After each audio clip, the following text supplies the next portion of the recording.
नमस्कार दोस्तों, स्वागत है आप सभी का एक बार फिर से हमारे इस चैनल धार्मिक ज्ञान पर। अयोध्या में कैसे प्रकट हुई दिव्या चरण पादुका, सच्चाई जानकर आपके भी होश उड़ जाएंगे। वीडियो में आगे बढ़ने से पहले अगर आप भी एक सच्चे राम भक्त हैं तो वीडियो को लाइक करें और कमेंट बॉक्स में जय श्री राम सच्चे भक्त भी लिखें। अयोध्या में रामलला की प्राण प्रतिष्ठा के एक दिन बाद राम मंदिर के द्वार खुलते ही 5 लाख से अधिक श्रद्धालु वहां एकत्र हुए। सुबह कुछ मौकों पर भीड़ ने बैरिकेड तोड़ दिए, जिससे भगदड़ जैसी स्थिति पैदा हो गई, लेकिन हर बार परिसर में और उसके आसपास तैनात 8000 मजबूत पुलिस दल ने भीड़ को नियंत्रित किया। प्रतिष्ठा समारोह से पहले 1.5 लाख से भक्त अयोध्या पहुंच गए थे और धर्मशालाओं में रह रहे थे। कुछ लोगों ने खुले आसमान के नीचे रात बिताई। उनका लक्ष्य रामलला की प्राण प्रतिष्ठा के बाद पहली सुबह मंदिर के द्वार खुलते ही प्रवेश करना था। 23 जनवरी को राम मंदिर के दरवाजे आम श्रद्धालुओं के खुलते ही लोगों की भीड़ में एक शख्स ऐसा भी था जिसने अपने सर पर धीरे धीरे चरण पादुकाएं उठा रखी थी। वह भीड़ में निरंतर मंदिर के अंदर जाने का प्रयास कर रहा था। कई लोगों ने उसे देखा, तब उसका कहना था कि वह दिव्य चरण पादुकाएं प्रभु श्री राम को भेंट करने आया है,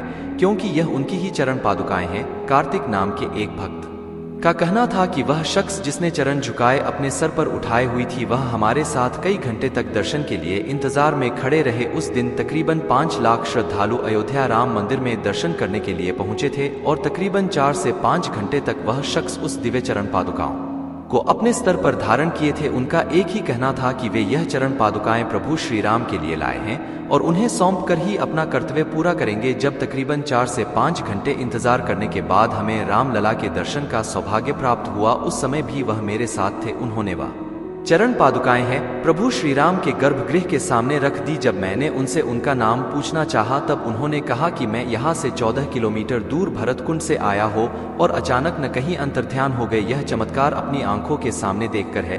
कार्तिक के भी होश उड़ गए थे। उन्हें ने रामलीला के दर्शन किए और तुरंत ही भरतकुंड के लिए रवाना हुए, जो कि वहां से 14 किलोमीटर दूर स्थित था। आगे वीडियो में हम बताएंगे कि वह दुर्लभ इंसान आखिर कौन थे और भरतकुंड पर पुनः कैसे काटकर की उनके साथ मुलाकात हुई। लेकिन उससे पहले हम भरत के अस्तित्व को अच्छी तरह से जान लेते हैं। पवित्र नगरी अयोध्या में एक तरफ भव्य राम मंदिर बन रहा है तो दूसरी तरफ राजा राम के अनुज भरत तपोस्थली नंदीग्राम के भरत की भी चर्चा तेज है। त्रेता युग में भगवान राम का राज्याभिषेक हुआ था तो इसी भरतकुंड से पवित्र का जल डाला गया था और इसी स्थान पर अपना करते हुए भरत ने प्रभु श्री राम का इंतजार किया था। भरत ने 14 साल अपने भाई राम की प्रतीक्षा में तपस्या की थी। माना जाता है भरत ने यह सोचकर कि जब उनके राम वनवास में हैं और जमीन पर चलेंगे और वहीं सोएंगे तो भारत कैसे अपने बड़े भाई के जैसा जीवन व्यतीत नहीं कर सकते हैं। यह सोचकर उन्होंने यहाँ एक गुफा बनाई जो जमीन से लगभग 8 सीढ़ी नीचे है।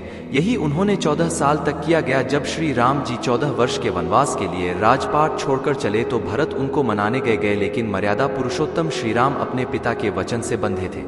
स्वीकार नहीं किया गया, लेकिन भारत के अनुरोध पर अपने चरण पादुका उनको सौंप दी। नंदीग्राम में भरत श्री राम की खराब हो गए प्रतीक के तौर लेकर अयोध्या का राजपाट चलाने लगे। 14 वर्ष वनवास खत्म कर जब राम अयोध्या वापस लौटे तो यही पर जब भरत से मिले तो भरत ने उन्हें पुनः चरण पादुका लौटा दिया। अब जब प्रभु श्री राम अयोध्या लौट चुके हैं तो हो सकता है भरत उन्हें चरण पादुका लौटाने अयोध्या आए हैं।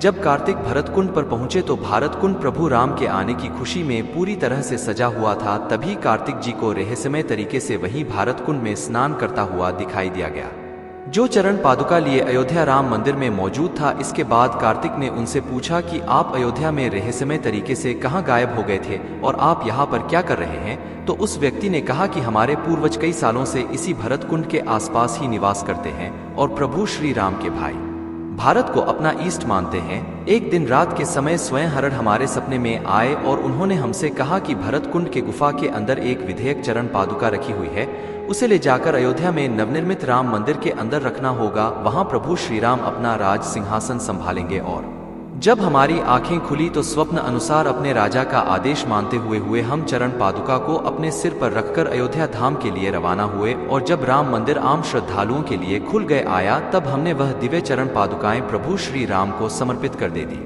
अयोध्या में दिन प्रतिदिन ऐसे कई दिव्य चमत्कार लगातार हो रहे हैं।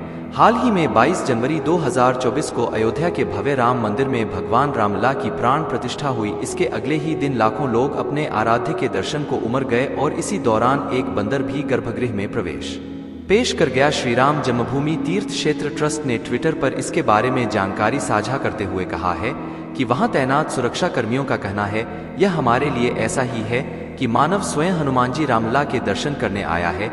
यह घटना 23 जनवरी को शाम के करीब 5:50 गई है। उस समय तक करीब 3 लाख रामलला का दर्शन कर चुके थे और करीब 2 लाख बाहर कतार में थे। पहले दिन 5 लाख से अधिक भक्तों ने राम मंदिर में दर्शन किया गया। ट्रस्ट की ओर से किए गए पोस्ट में बताया गया है कि एक बंदर दक्षिणी द्वार से घूर मंडप से होते हुए गर्भगृह में प्रवेश करके उत्सव मूर्ति के पास तक पहुंचा। बाहर तैनात सुरक्षा कर्मियों ने उसे देखा। वे बंदर की ओर यह सोचकर भागे कि कहीं वह उत्सव मूर्ति को जमीन पर नादिरा ले लें, परंतु जैसे ही पुलिसकर्मी बंदर की ओर दौड़े वैसे ही बंदर शांत भाव से भागते हुए उत्तरी द्वार की ओर गया। द्वार बंद होने के कारण पूर्व दिशा की ओर बढ़ा और दर्शनार्थियों के बीच में से होता हुआ बिना किसी को कष्ट पहुंचाया है पूर्वी द्वार से बाहर निकल गया। वैसे अयोध्या में वार्नर की इस तरह उपस्थिति की यह कोई पहली घटना नहीं है। राम जन्मभूमि मुक्ति आंदोलन के दौरान कई प्रमुख मुद्दों पर की तरह वानरों की उपस्थिति देखी गई है। इसी बीच राम मंदिर की प्रतिमा निर्माण करने वाले कर्नाटक के मशहूर मूर्तिकार तरुण योगीराज ने ऐसी बात कही है जिस पर आप भी हैरान हो जाएंगे। उन्होंने कहा है कि नवनिर्मित राम मंदिर के गर्भगृह में जो मूर्ति लगाई गई है वह उन्होंने नहीं बना। दरअसल में बात को अलग तरीके से कह रहे हैं। उन्होंने कहा कि गर्भगृह के बाहर तक उनकी मूर्ति की छवि अलग नहीं थी, लेकिन जैसे ही मूर्ति को गर्भगृह में प्रवेश कराया गया उसकी आभा ही बदल गई। इसे मैंने भी महसूस किया गया। मैंने गर्भगृह में अपने साथ मौजूद लोगों को भी इस संबंध में कहा था कि यह दैवीय चमत्कार है या कुछ और हो, लेकिन मूर्ति में बदलाव हो गया था। एक टीवी चैनल को दिए गए इंटरव्यू में अरुण योगीराज ने कहा कि मेरे पूर्वजों की 300 सालों की तपस्या का यह परिणाम है। मुझे शायद ईश्वर ने इसी कार्य के लिए धरती पर भेजा था, इस जन्म में भगवान श्री राम लला की मूर्ति बनाना। साथ ही अरुण योगीराज ने एक बड़ा रोचक चमत्कार भी सुनाया। उन्होंने कहा कि हम जब मूर्ति का निर्माण कर रहे थे तो हर दिन शाम को 5 से 6 बजे के बीच बंदर वहां पर आते थे। वहां आते मूर्ति का काम देख ले और चले जाते हैं। कर्मशाला में इस प्रकार से बंदरों के आने से हम लोगों को परेशानी होने लगी, लिए हमारा ध्यान भटक जाता था।